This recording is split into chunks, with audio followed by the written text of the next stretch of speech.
Welcome students, class 10th math में आज हम यूनिट 3 दो चर वाले रेखिक समीकरण युग्म पढ़ेंगे। तो देखिए, दो चर वाले रेखिक समीकरण, इसका मतलब हमें दो समीकरण दिए हुए होंगे जिनमें दो चर होंगे, जिसमें से एक चर है हमारे पास x है, दूसरा चर है हमारे पास y। a1 b1 c1 a2 b2 c2 ये क्या है, कांस्टेंट वैल्यू है। ये दोनों क्या है, रेखा के समीकरण है। हमें दो समीकरण दिए होंगे, हमें ग्राफ में रेखाओं को प्रदर्शित करना है, उनके वैल्यू निकालनी है।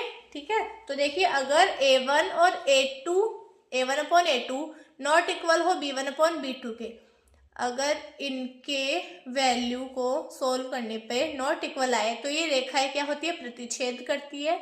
मतलब ये दोनों रेखाएं एक दूसरे को किसी ना किसी पॉइंट पे काटेगी। इसका मतलब एक हल मिलेगा, जहां दोनों रेखाएं कटेगी वहां एक पॉइंट मिलेगा, एक हल मिलेगा। ठीक है, और अगर a1 upon a2 is equal to b1 upon b2 equal to c1 upon c2 मिल रहा है, इसका मतलब रेखाएं समपाती है। समपाती का मतलब होता है एक रेखा के ऊपर ही कोई दूसरी रेखा है, मतलब हल क्या हो जाएंगे, अनेक हो जाएंगे, क्योंकि हर पॉइंट पे एक रेखा दूसरी रेखा को टच कर रही है। इसका मतलब रेखाएं क्या है, समपाती है, यानी एक दूसरे के ऊपर है। आगे देखिए, if a1 upon a2 is equal to b1 upon b2 तो है, लेकिन c1 अपॉन c2 के नॉट इक्वल है। इसका मतलब रेखाएं समांतर है। मतलब अगर एक रेखा ऐसे है और दूसरी रेखा उसके समांतर है, यानी सेम डिस्टेंस पे जा रही है, मतलब कहीं भी टच नहीं होगी, इसका मतलब इसमें कोई हल नहीं मिलेगा। तो देखिए, क्वेश्चंस को एग्जाम में और किस तरह से आपको क्वेश्चंस पूछे जाते हैं वो देखते हैं। एग्जाम्पल नंबर 1 से स्टार्ट करते हैं।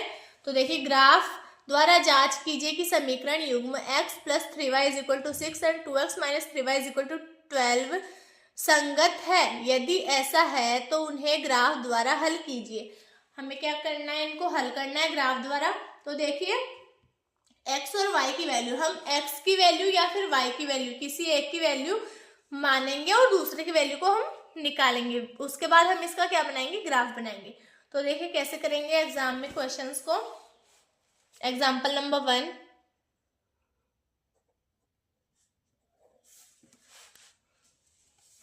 रेखाओं के समीकरण है हमारे पास x plus 3y is equal to 6 और दूसरा है 2x minus 3y is equal to 12। तो देखिए, हमें ग्राफ बनाना है। ग्राफ में हमें x की वैल्यू और y की वैल्यू चाहिए। तो हम यहां से x की वैल्यू निकालते हैं, x की वैल्यू हम मान ले और y की वैल्यू निकाल ले। इसको हम समीकरण 1 और समीकरण 2 देते हैं। ठीक है, तो समीकरण 1 से x plus 3y is equal to है 6। ठीक है, इफ हम x की जगह 0 रखें तो y की वैल्यू क्या आती है, देखिए, या तो आप इसको टेबल बना के सॉल्व कर लीजिए, ठीक है, या फिर आप डायरेक्ट भी सॉल्व कर सकते हैं। तो देखिए, टेबल बना के कैसे सॉल्व करेंगे इसको। हमने यहाँ x की वैल्यू लिखेंगे और यहाँ y की वैल्यू लिखेंगे। इफ हम x की जगह 0 रखें तो देखिए y की वैल्यू कितनी आती है। ये रफ है जो मैं यहाँ करूंगी, ठीक है। तो देखिए, x की जगह अगर मैं 0 रख दूं तो plus 3y is equal to 6, तो y की वैल्यू कितनी आ जाएगी आपके पास, 6/3, इसका मतलब 2। तो अगर 0 रखा तो y की वैल्यू हमें मिल रही है 2। ठीक है, आगे देखिए, अगर मैं x की जगह 1 रख दूं तो हमें y की वैल्यू क्या मिलेगी, या फिर आप ऐसी वैल्यू रख दीजिए जिससे आपको बिना पॉइंट वाला आंसर मिले। तो देखिए, बिना पॉइंट वाला आंसर मिले तो मैं x की जगह 6 रख देती हूँ, ठीक है, क्योंकि 1 रखूंगी तब भी पॉइंट आएगा, 2 रखूंगी तब भी पॉइंट आएगा, 3 भी रख सकते हैं हम, है ना। तो देखिए, 3 रख के देखते हैं हम। x की जगह अगर 3 रखें तो यहाँ देखिए 3 plus 3y is equal to 6, तो 3y इज इक्वल टू हो जाएगा 3 and y is equal to आ जाएगा हमारे पास 1। तो अगर हमने 3 रखा तो हमें वैल्यू कितनी मिल रही है, 1 मिल रही है। ठीक है, तो हमारे पास दो वैल्यू आ चुकी है, दो हमने वैल्यू x की मानी है और y की वैल्यू हमें मिली है। अब हम समीकरण 2 से भी सेम टू सेम ऐसे हल निकालेंगे। तो देखिए, समीकरण 2 से 2x minus 3y is equal to 12। तो देखिए, इसकी टेबल कैसे बनाएंगे हम, x एंड y। अगर मैं x की जगह 0 रखूं तो हमें y की वैल्यू क्या मिलेगी, देखिए 2 × 0 - 3y = 12, तो ये 0 हो जाएगा, -3y = 12, तो y = आ जाएगा -4, तो y की वैल्यू हमें मिली -4। ठीक है, अब हम x की जगह 1 रखेंगे तब भी पॉइंट में आंसर मिलेगा। तो देखिए हम x की जगह 3 रख के देखते हैं। ठीक है, इफ x की जगह हमें क्या रखूं, 3 रखूं, तो 2 × 3 - 3y = 12, तो 6 - 3y = 12, -3y = हो जाएगा 6, तो y की वैल्यू हमें मिल जाएगी -2। तो अगर मैंने 3 रखा तो y की वैल्यू हमें मिली है -2। ठीक है, मैंने ये इसको सोल्व कर दिया है। ये आपका रफ वर्क है, आपको एग्जाम नोटबुक में ऐसे नहीं लिखना है। तो अब हम इसका ग्राफ बनाते हैं कि ग्राफ में हम इन पॉइंट को कैसे लिखेंगे। तो देखिए ग्राफ में कैसे लिखेंगे, इनको ग्राफ में कैसे दर्शाएंगे। देखिए स्टूडेंट्स, ग्राफ हमने बना ली है। ये है पॉजिटिव एक्स एक्सिस, ये है नेगेटिव एक्स एक्सिस, ये है पॉजिटिव वाई एक्सिस और ये है नेगेटिव वाई एक्सिस। तो हमने 1 2 3 4 5 6 तक, और इस साइड आएगा क्योंकि ये नेगेटिव एक्स एक्सिस है तो -1 -2 -3, और पॉजिटिव वाई एक्सिस और पॉजिटिव नेगेटिव वाई एक्सिस के लिए भी हमने इसको बना लिया। तो देखिए अब हम ग्राफ में पॉइंट को कैसे शो करते हैं ये मैं आपको बताती हूँ। तो देखिए हमारे पास फर्स्ट पॉइंट था 0 x, इफ x की वैल्यू मैं 0 रखूं तो y की वैल्यू हमें 2 मिल रही है। तो देखिए x एक्सिस पे 0 है यहाँ, एंड 2 y एक्सिस के लिए चूंकि ये +2 है तो ये प्लस y एक्सिस पे आएगा। तो देखिए +2 है यहाँ, तो मैं इसको यहाँ शो कर देती हूँ। तो आपने 0,2 यहाँ शो किया है, तो यहाँ ब्रैकेट में लिखिए 0,2। x वाली वैल्यू आगे लिखते हैं हमेशा और y वाली वैल्यू पीछे लिखते हैं। ठीक है, आगे देखिए सेकंड है हमारे पास 3 और 1, x की वैल्यू है 3 और y की वैल्यू है 1। तो देखिए x एक्सिस पे 3 यहाँ है और y एक्सिस पे 1 यहाँ है, इसका मतलब 3 और 1 ये पॉइंट हमें यहाँ मिलेगा। तो देखिए यहाँ पे शो कीजिए 3,1, ये हमने शो कर दिया है। ये हमारे पास एक रेखा के बिंदु आ चुके हैं, तो हम इसको मिला देते हैं। देखिए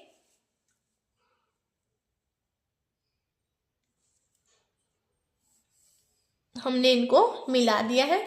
आगे देखिए हम दूसरी रेखा के निर्देशांकों को कैसे शो करेंगे। तो दूसरे पॉइंट है x की वैल्यू 0 एंड y की वैल्यू है -4। तो देखिए x की वैल्यू 0 और y की वैल्यू -4, तो नेगेटिव y एक्सिस पे आ जाइए, ये आ जाएगा यहाँ 0,-4। आगे देखिए x की वैल्यू 3 एंड y की वैल्यू -2, तो x की वैल्यू 3, y की वैल्यू -2, यानी नीचे की साइड 3 एंड -2 ये आ गया यहाँ पे। तो देखिए इन दोनों को मिलाइए,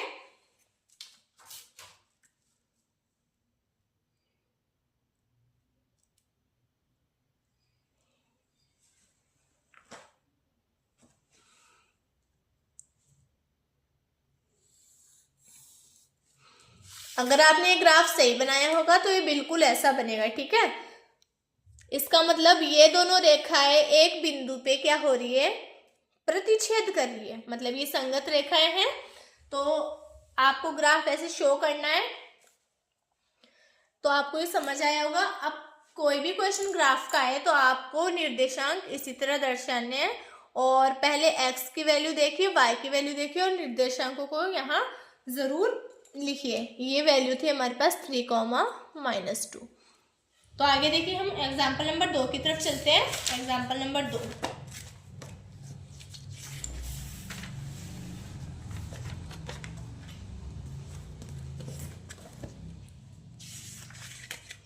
सेकेंड एग्जाम्पल है हमारे पास, ग्राफ द्वारा ज्ञात कीजिए कि निम्न समीकरण युग्म का हल नहीं है, अद्वितीय हल है अथवा अपरिमित रूप से अनेक हल है। अब मैंने आपको बताया था कि अद्वितीय हल कब होते हैं, यानी अनेक हल कब होते हैं, अपरिमित हल कब होते हैं, जब दोनों रेखाएं एक दूसरे के ऊपर हो, अर्थात संपाती हो। इसका मतलब या तो एक ही समीकरण हो। तो देखिए हमें दो समीकरण दिए हुए हैं, अगर दोनों समीकरण इक्वल है इसका मतलब वो रेखा क्या है, संपाती है। अब हमें यहाँ से देखने पे तो ये दोनों समीकरण अलग अलग लग रहे हैं, लेकिन देखिए हम इसको सोल्व करते हैं, इस क्वेश्चन को। एग्जाम्पल नंबर 2, समीकरण हमें दिया है 5x minus 8y plus 1 is equal to 0, और दूसरा है हमारे पास 3x minus 24/5y plus 3/5 is equal to 0। तो देखिए दो समीकरण हमें दिए हैं। इसने बोला है कि यह दिखाइए कि ये दोनों समीकरण क्या है, समपाती है, यानी इनके अपरिमित हल है।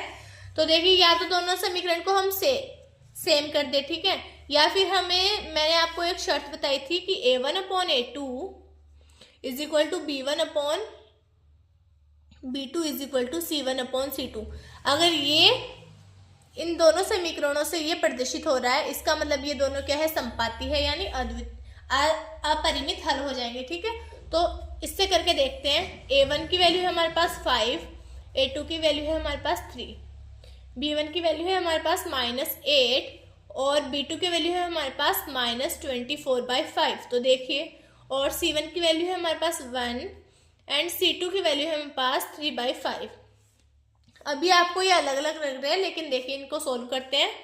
5/3 is equal to minus minus plus हो जाएगा, 8 3 24 हो जाएगा, ये 5 डिवाइड में ये चला जाएगा ऊपर, ये हो जाएगा 5/3। इसका मतलब देखिए a1/a2 और b1/b2 इक्वल हो चुके हैं। इसको भी देखिए सोल्व करने पे क्या आ जाएगा, 5/3। इसका मतलब a1/a2, b1/b2 और c1/c2 तीनों क्या आ रहे, इक्वल आ रहे। इसका मतलब ये जो दोनों समीकरण है वो क्या है, समपाती है। इसके क्या हो जाएंगे, अपरिमित हल हो जाएंगे, ठीक है। तो आपको ये समझ आया होगा। आगे हम एग्जाम्पल नंबर 3 की तरफ चलते हैं।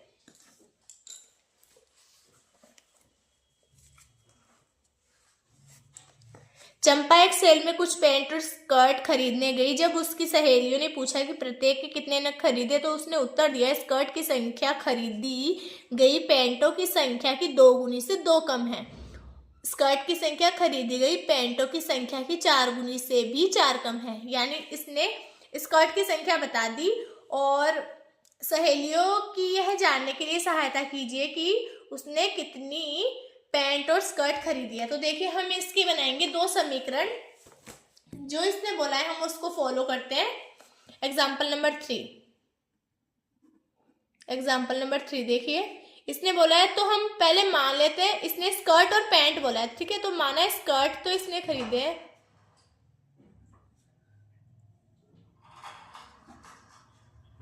x और पैंट इसने खरीदी है, पैंट की संख्या हम मान लेते हैं y। x और y हमने मान लिया, ठीक है। अब इसने बोला है कि स्कर्ट की संख्या खरीदी गई पैंटों की संख्या के 2 गुने से 2 कम है। यानी पैंटों की संख्या को करेंगे 2 गुना और फिर इसमें से 2 कम करेंगे तो वो स्कर्ट की संख्या के इक्वल हो जाएगा। इसका मतलब x is equal to 2y-2, equation 1। दूसरी बात इसने बोली है कि पैंटों की संख्या के 4 गुने से 4 कम है, ठीक है। इसका मतलब x इज इक्वल टू क्या है, 4y-4 भी है। तो ये आ गया हमारे पास इक्वेशन नंबर 2। दो समीकरण हमें मिल गए हैं, ठीक है। अब हम जैसे हमने एग्जाम्पल नंबर 1 को सॉल्व किया था, सेम टू सेम इसको सॉल्व करेंगे और जहां पे दोनों पॉइंट क्रॉस करेंगे, प्रतिच्छेद करेंगे, उतनी वो क्या आ जाएगी हमारे पास, स्कर्ट और पैंट की संख्या, यानी x और y की वैल्यू आ जाएगी, ठीक है। तो देखिए सॉल्व करते हैं हम इसको। 2 टेबल बनाएंगे 2 समीकरण के लिए, x एंड y, और यहां बनाएंगे दूसरी समीकरण के लिए x एंड y, ठीक है। तो देखिए अगर मैं y की वैल्यू 0 रख दूं, y की जगह 0 रख दूं, तो x की वैल्यू क्या मिलेगी, -2। एक समीकरण ये आ गया। अगर मैं y की जगह 1 रख दूं, y की जगह मैं 1 रख दूं, तो x की वैल्यू क्या आ जाएगी, 0 आ जाएगी, ठीक है। इसको सॉल्व कीजिएगा। आगे देखिए दूसरे समीकरण में देखते हैं। अगर मैं y की जगह 0 रख दूं तो x की वैल्यू -4 आ जाएगी, और अगर मैं 1 रख दूं तो क्या आ जाएगी, 0 आ जाएगी। ठीक है, तो आगे देखिए, अब हम इसको ग्राफ में शो करते हैं। ग्राफ में कैसे शो करेंगे, तो देखिए ग्राफ में इन पॉइंट को शो करते हैं। हमने y की जगह 0 रखा था तो हमें x की वैल्यू -2 मिली थी। इसका मतलब x की वैल्यू -2 और y की वैल्यू 0 यहाँ मिल रही है, तो ये हो जाएगा -2, 0। आगे देखिए, अगर हमने x की जगह y की जगह 1 रखा था और हमें x की वैल्यू 0 मिल रही थी, इसका मतलब x की वैल्यू 0, y की वैल्यू 1 यहाँ मिल रही है। ठीक है, ये हो गया पहली समीकरण से। दूसरी समीकरण से देखिए क्या मिला था हमें, हमने y की जगह 0 रखा था और x की वैल्यू हमें -4 मिली थी, तो हमें यहाँ मिल रही है 0, -4, 0। पहले x की वैल्यू लिखनी है। ओके, इसको भी हम शो कर देते हैं 0, 1। आगे देखिए, हमने y की जगह 1 रखा था तब हमें x की वैल्यू 0 मिली थी। ठीक है, y की जगह 1 और x की जगह 0 मिला था, मतलब यही पॉइंट हमें वापस से मिल गया। अब देखिए दोनों को हम इससे मिलाएंगे,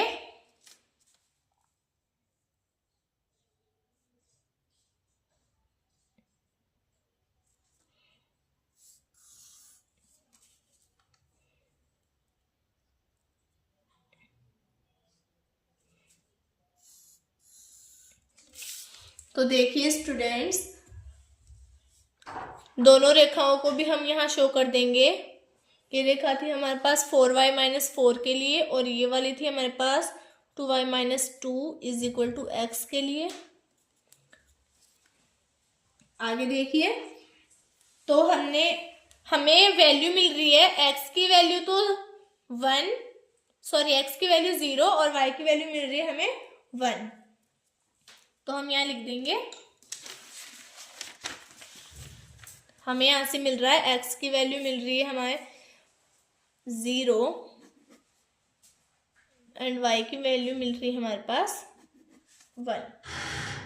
तब है हमने स्कर्ट x माने थे, इसका मतलब स्कर्ट उसने एक भी नहीं खरीदा, और पैंट कितनी मानी थी, y, इसका मतलब पैंट उसने कितनी खरीदी थी, एक खरीदी थी। ठीक है, तो आता है पैंटों की संख्या, खरीदी गई पैंटों की संख्या कितनी है 1, और स्कर्ट कितनी खरीदी उसने 0, यानी एक भी नहीं खरीदा। ये हो जाएगा हमारे पास आंसर। आगे 3.1 देखते हैं। निम्न समस्याओं में रेखिक समीकरणों के युग्म बनाइए और उन्हें ग्राफीय विधि से हल कीजिए। यानी युग्म बनाने हैं, समीकरण बनानी है और उन्हें ग्राफ से सोल्व करना है। तो मैं आपको समीकरण बना के दिखाऊंगी, आप उन्हें ग्राफ में शो कर दीजिएगा। ठीक है, तो एक्सरसाइज 3.1 स्टार्ट करते हैं।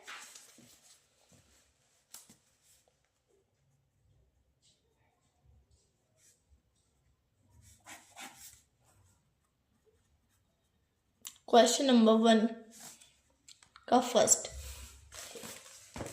कक्षा 10 में 10 विद्यार्थियों ने एक गणित की पहेली प्रतियोगिताओं में भाग लिया। यदि लड़कियों की संख्या लड़कों की संख्या से 4 अधिक है तो प्रतियोगिता में भाग लिए गए लड़कों और लड़कियों की संख्या ज्ञात कीजिए। तो देखिए जो इसने बोला है, तो हम मान लेते हैं लड़कों की संख्या तो है x, माना लड़कों की संख्या = x और लड़कियों की संख्या = y। अब जो इसने बोला है वैसे ही हम समीकरण बनाएंगे। तो इसने बोला है 10 विद्यार्थियों ने एक गणित की पहेली प्रतियोगिताओं में भाग लिया, यानी टोटल कितने हैं 10 है हमारे पास, जिसमें से लड़कियों की संख्या लड़कों की संख्या से 4 अधिक है। इसका मतलब लड़कियों की संख्या हमने मानी थी y, लड़कों की संख्या से 4 अधिक है, यानी x में अगर मैं 4 ऐड कर दूं तो वो y के इक्वल आ जाएगा। ठीक है, ये इसने बोला है।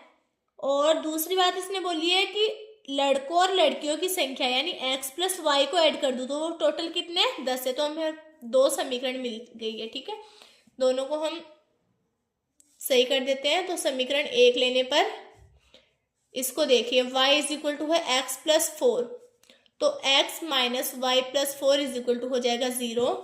और समीकरण 2 को भी x प्लस वाई, ये प्लस 10 इधर आएगा, माइनस 10 इज इक्वल टू 0।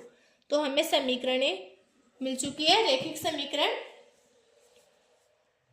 ये समीकरण 2 से किया था हमने, दोनों समीकरण हमें मिल चुके हैं। अब हम x और y की वैल्यू निकालेंगे। तो देखिए, दोनों समीकरणों के लिए मैं आपको दो टेबल बना के बताती हूँ, x एंड y, और यहाँ भी x एंड y। अगर मैं x की जगह 0 रख दूँ, x की जगह मैं 0 रख दूँ, तो हमें y की वैल्यू 4 मिल जाएगी। समीकरण 3 को सॉल्व कीजिएगा, ठीक है। अगर मैं x की जगह 1 रख दूँ तो y की वैल्यू हमें मिलेगी 5, ठीक है। आगे देखिए, अब हम दूसरे समीकरण को सॉल्व करते हैं। अगर मैं x की जगह 0 रख दूँ तो y की वैल्यू हमें 10 मिल रही है, और अगर मैं x की जगह 1 रख दूँ तो y की वैल्यू हमें मिल रही है 9, ठीक है। अब इन दोनों से आप ग्राफ बनाइए और ज्ञात कीजिए, ठीक है, लड़कों और लड़कियों की संख्या। तो ग्राफ में दोनों पॉइंट कहाँ मिलते हैं ये देखते हैं। तो देखिए, हम इनको ग्राफ में शो करते हैं। हमने x की जगह जब 0 रखा तो हमें y की वैल्यू मिली 4, तो x की जगह हमने रखा 0 और y की वैल्यू मिली हमें +4, ये आ जाएगा यहाँ पे, ठीक है, 0,4। जब हमने x की जगह 1 रखा तो y की वैल्यू हमें मिली है 5, यानी ये क्या आ जाएगा यहाँ पे 1,5। ये एक रेखा के बिंदु हो गए। अब हम दूसरी रेखा की दर्शा रहे हैं। अगर हमने x की जगह 0 रखा था तो y की वैल्यू हमें मिल रही थी 10, ठीक है। तो देखिए 6, 7,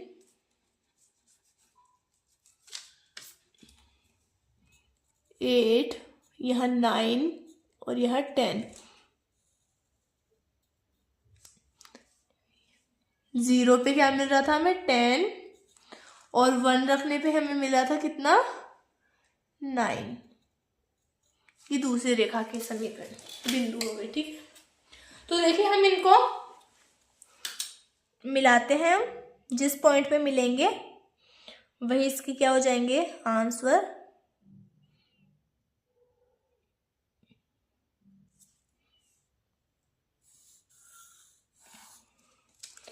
ये एक रेखा के बिंदु हो गए, दूसरी रेखा के मिलाते हैं।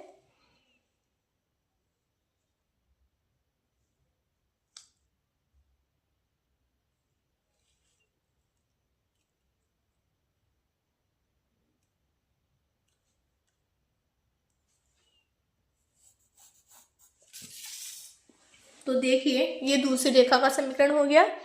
ये दोनों बिंदु, ये दोनों रेखाएं इस पॉइंट पे कट हो रही है, जहां x की वैल्यू हमें मिल रही है 3 और y की वैल्यू मिल रही है हमारे पास 7। तो देख लीजिए, x माना था हमने लड़कों की संख्या को, इसका मतलब लड़के हैं हमारे पास 3, और लड़कियों को हमने y माना था, इसका मतलब लड़कियां हैं हमारे पास 7, और दोनों का टोटल भी कितना हो रहा है 10 हो रहा है। तो ग्राफ से हम ऐसे पता लगा सकते हैं। तो ग्राफ बनाने के बाद में आप यहाँ लिखोगे, अतः ग्राफ से हम यहाँ क्या लिख सकते हैं, लड़कों की संख्या क्या मानी थी हमने, y मानी थी, x मानी थी, इसका मतलब x की वैल्यू हमें मिल रही है 3, और लड़कियों की संख्या हमने मानी थी y, और y की वैल्यू हमें मिली है 7, ठीक है। ये हो जाएगा इसका आंसर। तो ऐसे आपको ग्राफ बना के शो करना है, ठीक है। अब देखिए, सेम टू सेम मैं आपको समीकरण बना के बताऊंगी, आप ग्राफ में इनको शो करना, ठीक है। देखिए दूसरा क्वेश्चन, 5 पेंसिल तथा 7 कलमों का मूल्य 50 रुपए है, जबकि 7 पेंसिल तथा 5 कलमों का कुल मूल्य 46 है। एक पेंसिल का मूल्य तथा एक कलम का मूल्य ज्ञात कीजिए। तो हम पेंसिल का मूल्य x मान लेते हैं और कलम का मूल्य y मान लेते हैं, और दोनों के क्या बना लेते हैं समीकरण बनाते हैं। तो देखिए सेकंड पॉइंट इसका, माना पेंसिलों की संख्या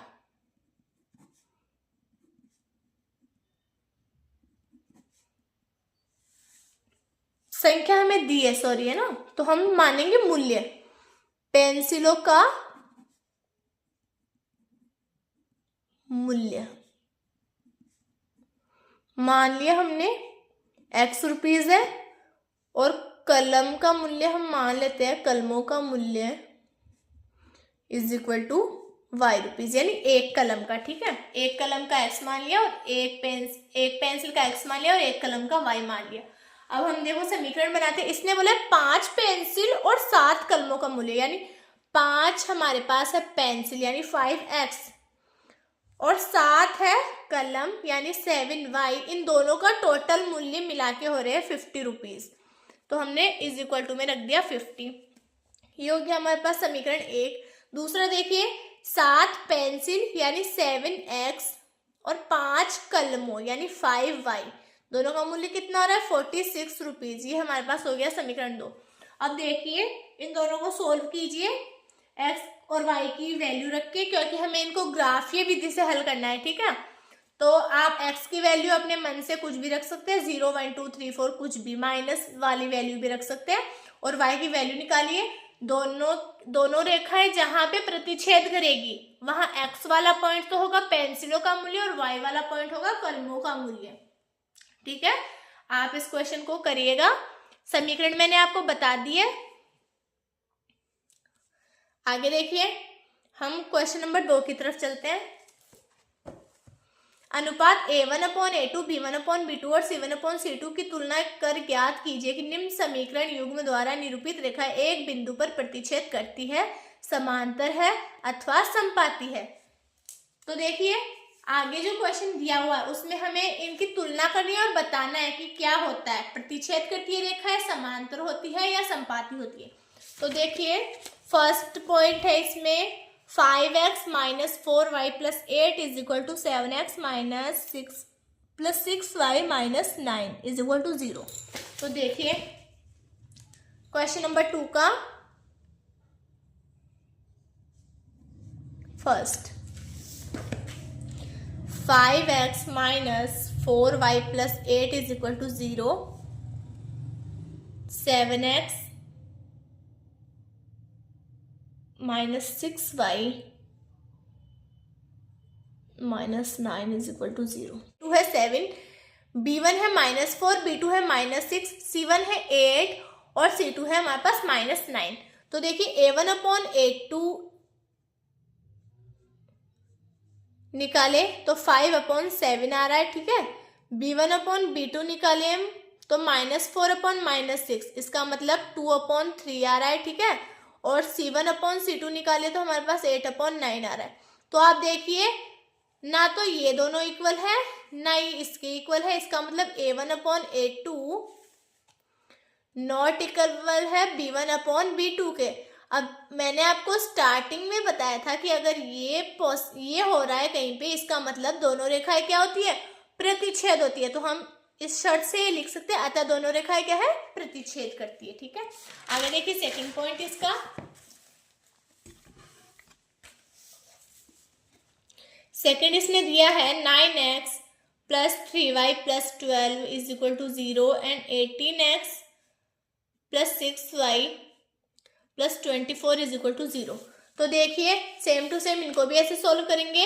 a1/a2 इसका मतलब 9/18 x की वैल्यू। ठीक है, x वाले कोफिशिएंट देखिए 9/18, इसका मतलब ये हो रहा है 1/2। ठीक है, b1/b2 निकालिए 3/6, इसका मतलब ये भी कितना हो रहा है 1/2। c1/c2 निकालिए 12/24, इसका मतलब 1/2। यानी यहाँ से क्या दिख रहा है हमें, a1/a2 is equal to b1/b2 is equal to c1/c2। ये शर्त जहां लगती है इसका मतलब ये दोनों रेखाएं क्या है, समपाती रेखाएं हैं, अनेक क्या होंगे इनके हल होंगे। तो अतः यहाँ हम लिख सकते हैं कि ये क्या है, अतः रेखाएं क्या है, समपाती है। ठीक है, आगे देखिए इसका थर्ड पॉइंट देखिए 6x minus 3y plus 10 is equal to 0 and 2x minus y plus 9 is equal to 0। तो देखिए a1/a2 निकाले तो 6/2, इसका मतलब क्या आ रहा है 3 आ रहा है। ठीक है, b1/b2 निकालिए तो -3/-1, इसका मतलब ये भी कितना आ रहा है 3 आ रहा है। c1/c2 निकालिए C1/C2 देखिए कितना आ रहा है +10/9। तो यहाँ से हमें क्या पता चल रहा है कि A1/A2 इज इक्वल टू है B1/B2, बट ये दोनों इस C1/C2 के क्या है, नॉट इक्वल है। तो यहाँ लगा देंगे नॉट इक्वल C1/C2। अगर ये शर्त ये पॉसिबल है, इसका मतलब यहाँ क्या है, दोनों रेखाएं क्या है, समांतर है। अतः रेखाएं क्या है, समांतर। ठीक है, यानी कोई हल नहीं होगा यहाँ पे। तो हमने क्वेश्चन नंबर 2 भी कंप्लीट कर लिया है। तो स्टूडेंट्स, आज का लेक्चर हम यहीं पर एंड करते हैं। आगे की क्वेश्चन हम नेक्स्ट लेक्चर में करेंगे। तो आपको अगर यहाँ तो कोई प्रॉब्लम हो तो आप मेरे को कमेंट करके बता सकते हैं, ताकि मैं आपको क्वेश्चन वापस से समझा सकूं। और आपको ये वीडियो पसंद आया हो तो इसको लाइक कीजिए, सब्सक्राइब कीजिए और अपने फ्रेंड्स के साथ इसको शेयर कीजिए। Thank you.